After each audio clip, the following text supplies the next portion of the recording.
A marketing, revenue and growth case study for indie podcasters, the latest from our daily newsletter at podnews.net. The host of indie fiction podcast The Programme has given Podnews readers the first look at his growth, marketing and revenue in 2021. A case study like no other. You'll see his download figures, revenue, the effect Apple Podcasts promotion has on his show, the release of a soundtrack album and his plans for the future. There's something to learn here for every podcaster. You'll find it linked from our show notes and our newsletter today.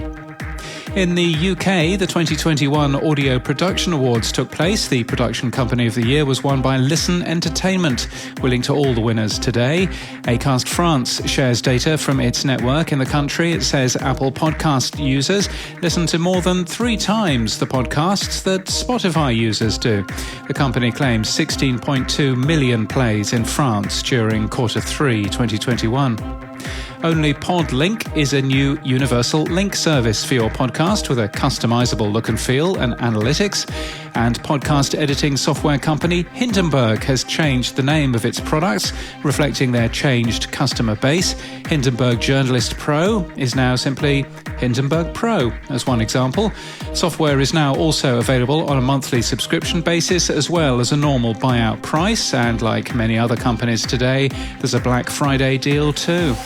And in podcast news, The Animal Guide for Curious Humans is a new indie podcast about our relationship with the animal world and how we, as humans, can enjoy, revere and improve it. Hosted by Maureen Armstrong. It's from Muskoka in Canada. And in Podland News, James Cridland, that's me, and Sam Sethi, that's not, interview Lisa Laporte from Twit and Franco Solerio from podcast app Castamatic, as well as wonder what Spotify's new relationship with Netflix is all about. And that's the latest from our newsletter. For all the links, we're at podnews.net. For Pod News, I'm Evo Terra with your Minute of Pod Zen. Some once-exclusive podcasters are challenging the notion that you can never go home again. They assume their audience will be happy to see them, but reality may not line up with those assumptions. Podcasters who've gone exclusive do the calculus on moving back to free and wide distribution by making 3 assumptions that could do with some challenging. Assumption number 1. My existing listeners will keep listening when the podcast is no longer exclusive. Yes, I think that assumption is largely true.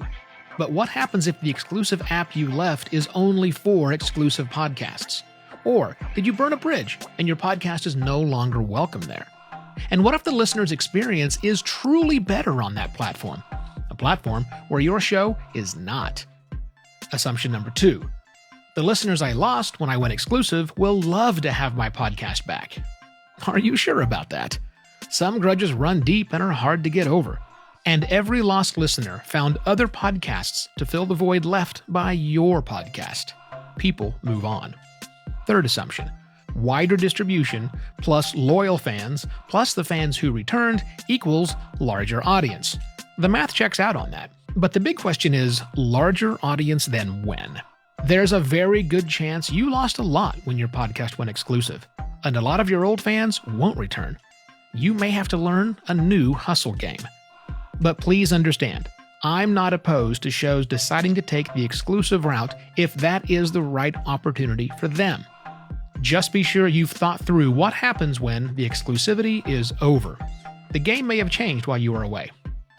You'll find more thoughts on this topic and other questions every working podcaster should be asking themselves at podcastpontifications.com. I'm Evo Terra. This has been your Minute of Pod Zen.